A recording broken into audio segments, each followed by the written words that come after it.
In the summer of 2009, astronomers at The Ohio State University aimed their telescope at a routine target, NGC 6946, a spiral galaxy 22 million light-years from Earth. They were hunting for dying stars. What they found instead was an absence. On their screens, a brilliant point of light, N6946 BH1, a supergiant star, 25 times the mass of our Sun, burning through its final reserves of fuel. By every law of stellar physics, this star was sentenced to death, a violent, spectacular death, the kind of death that outshines galaxies. But when they returned in 2015, the star was gone. No supernova, no debris field, no remnant, just silence, as if someone had reached into the cosmos and hit delete. 25 solar masses don't just disappear, unless something dragged it into a place where not even light can scream.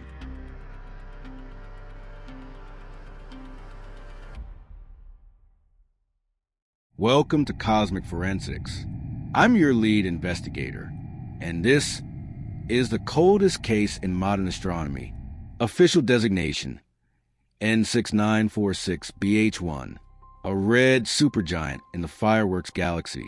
NGC 6946 earned that nickname honestly. 10 supernovae in the last century alone. This galaxy is a graveyard of stars, each one going out in a blaze visible across millions of light years. But N6946 BH1 broke protocol. The evidence is documented in the Astrophysical Journal 2016. Lead investigator, Dr. Christopher Kohanek. The title reads like a coroner's report: The Search for Failed Supernovae with a Large Binocular Telescope. Failed supernovae. Let that sink in. A star too massive to die quietly, but somehow it did. The stakes? If stars can vanish without a trace, everything we know about stellar death is incomplete. And if we don't understand death, we don't understand how black holes are born. We don't understand the iron in your blood. We don't understand the carbon in your bones. Because every atom in your body came from dying stars. And if we can't solve this mystery, we don't know where we came from. Let's reconstruct the timeline, the discovery, the disappearance, the cover-up by physics itself. March 2009, the Large Binocular Telescope in Arizona locks onto NGC 6946, automated survey, hunting pre-supernova candidates. The algorithm flags N6946 BH1 immediately.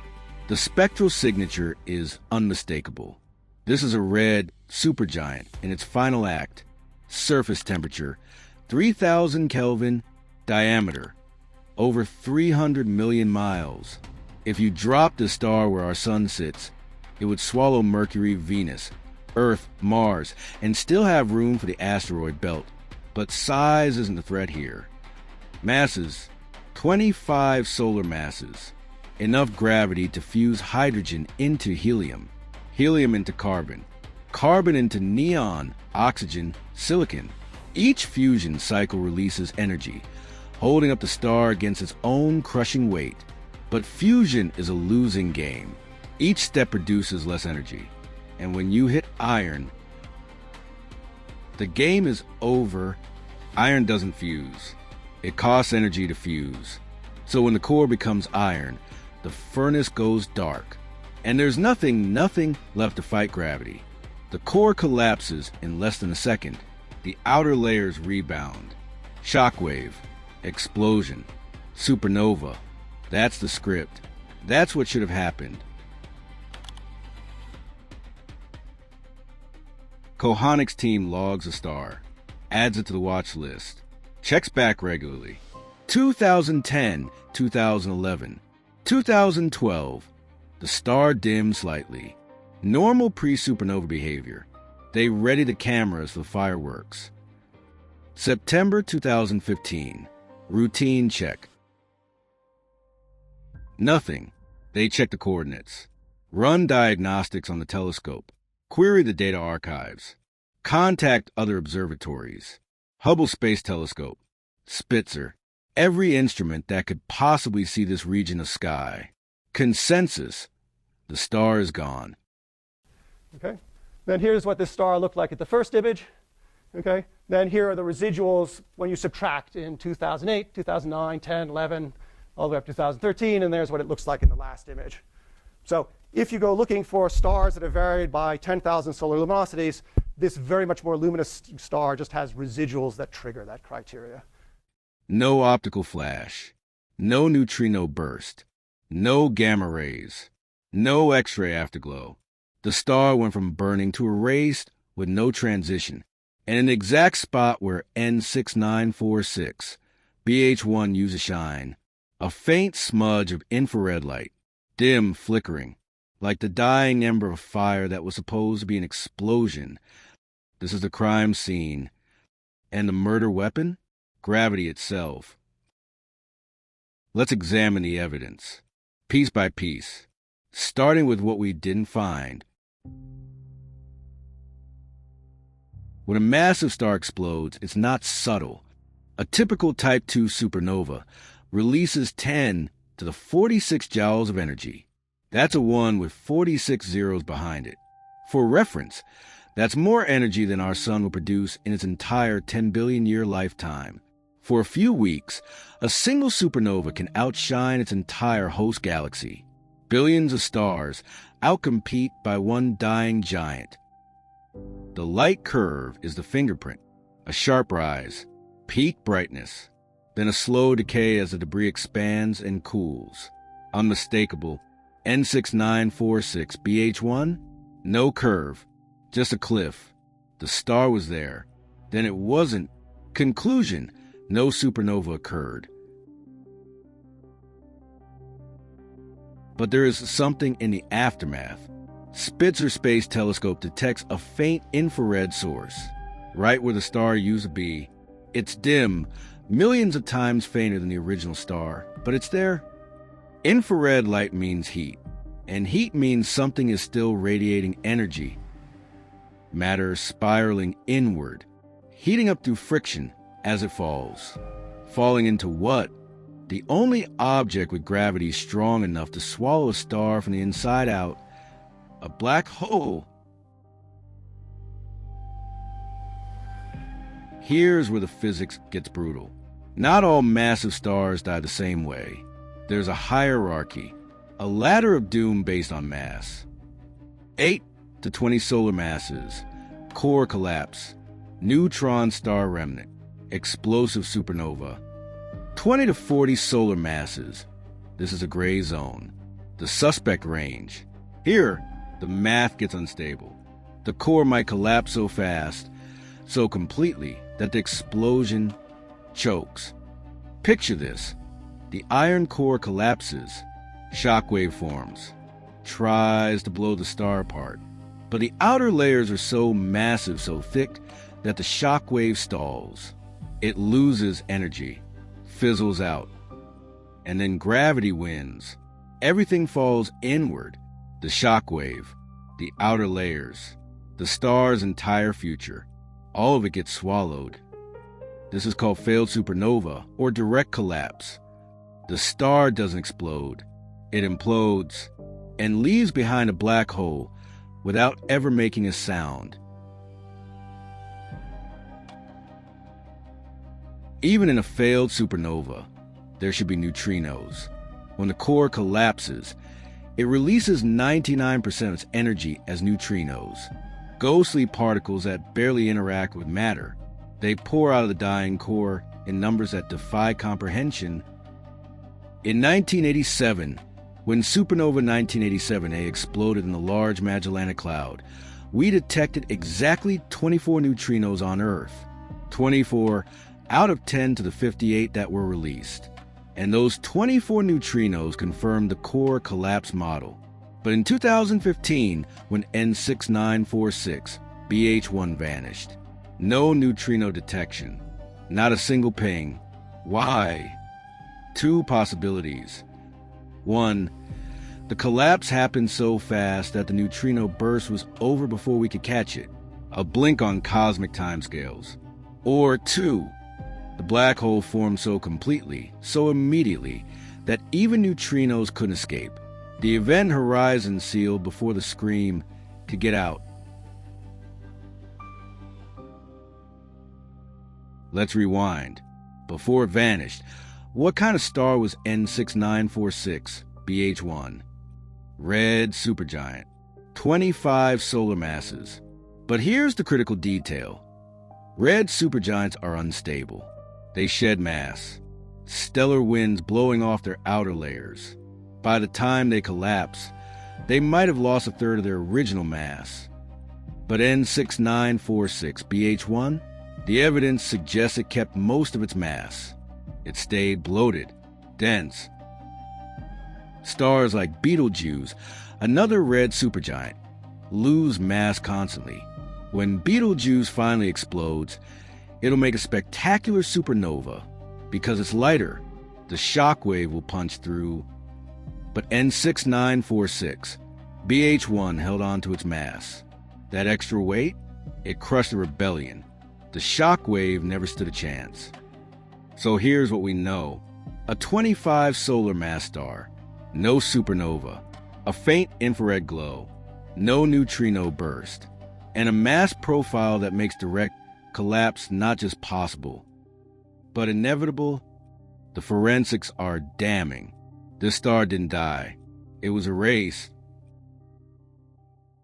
Every good investigation has suspects, competing theories. Let's interrogate them. Theory: the star did explode.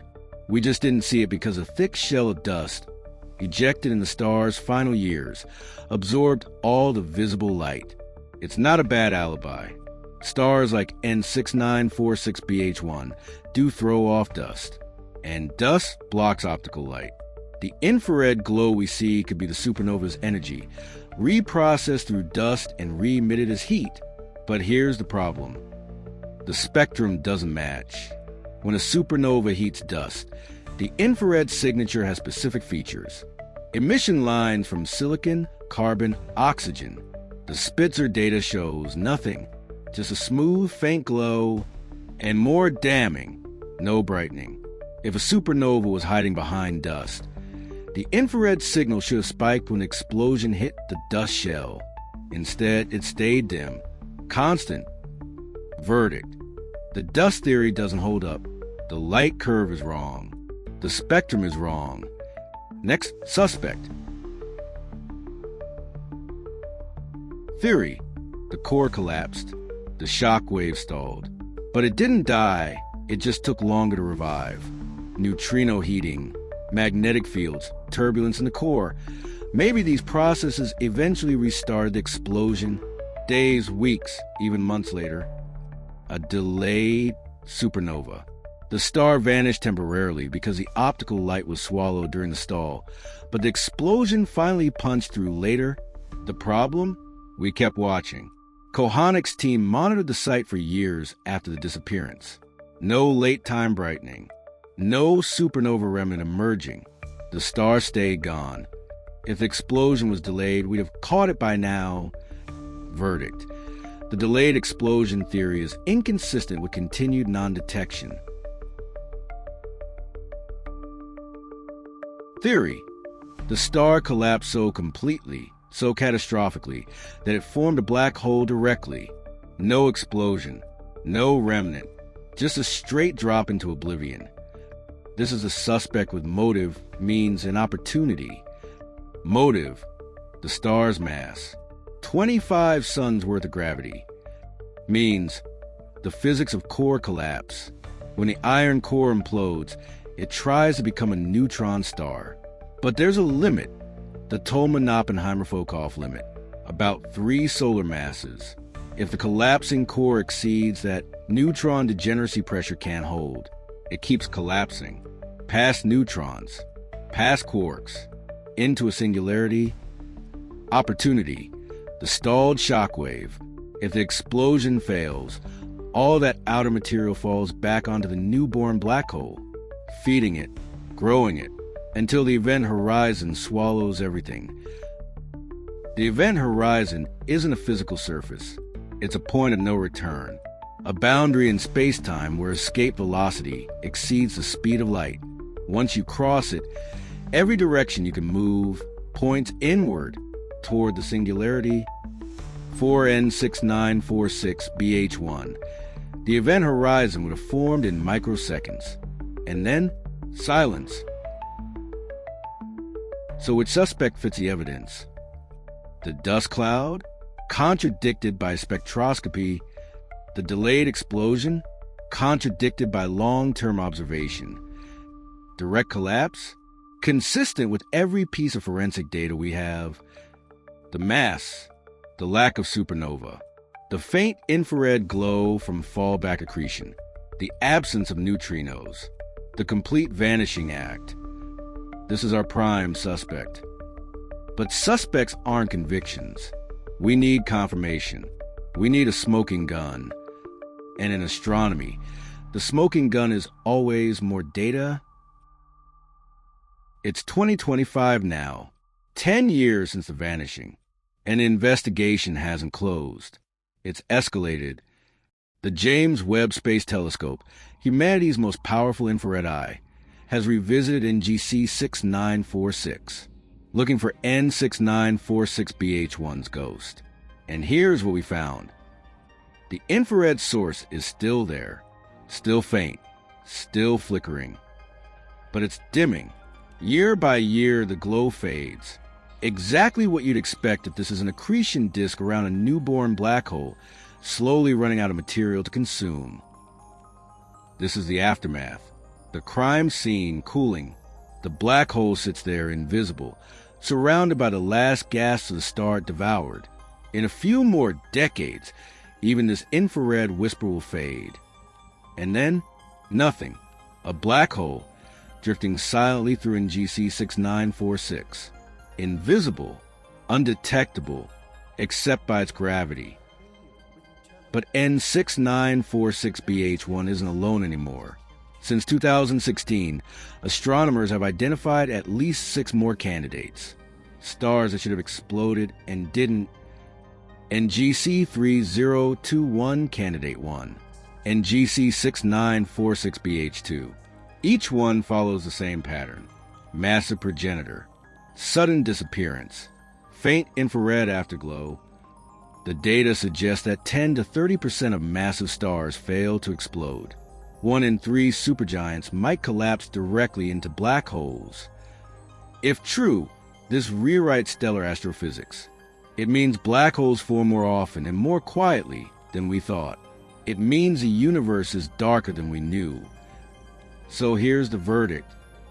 Based on the evidence, based on the physics, based on the consistency of observation, N6946BH1 underwent direct collapse. The star imploded, formed a black hole, and swallowed itself from the inside out. No supernova. No explosion, just gravity, doing what gravity does best. Winning. But here's the thing about verdicts in science. They're never final. They're provisional, waiting for new evidence, new instruments, new questions. Because the real mystery isn't whether N6946, BH1 collapsed. It's how many others have done the same. How many black holes are out there? Born in silence, invisible to our telescopes. How many stars vanished while we weren't watching? And how many are vanishing right now? Here's what keeps me up at night. You and I, every atom in our bodies came from dying stars. The calcium in your bones, the iron in your blood, the oxygen you're breathing right now. All of it was forged in the cores of massive stars and scattered across the cosmos when they exploded. We are supernova debris, stardust walking around, asking questions about where we came from. But N6946BH1 didn't scatter. It took everything with it, every atom it ever made, every element it fused in its core. Gone, locked behind an event horizon, erased from a universe's ledger. If more stars collapse directly than we thought, that means less matter gets recycled, less iron, less oxygen, less us. The universe's ability to create complexity, to create life, depends on stars dying loudly, on supernovae scattering their guts across space, seeding the next generation. But if stars can vanish silently, what does that mean for the future? Somewhere out there, right now, a massive star is running out of fuel. Its iron core is forming. Gravity is tightening its grip. And in a few seconds or a few years, it will face the same choice N6946BH1 did. Explode or implode? Die in fire or die in silence? We don't know which stars will fail. We don't know how to predict it. We're still learning the rules of the game. And that's the terrifying beauty of the cosmos. It doesn't owe us explanations. It doesn't follow our scripts. Stars can refuse to die the way we expect. They can vanish. And we're left here in the dark, trying to reconstruct what happened, trying to understand why, trying to solve the case. So here's my question for you. If you were a massive star, and you knew your death could either light up the galaxy or vanish without a trace, which would you choose? Leave your answer in the comments. And if you want more cosmic mysteries solved, hit that subscribe button, because the universe isn't running out of cold cases anytime soon. I'm your lead investigator. Stay curious and stay suspicious.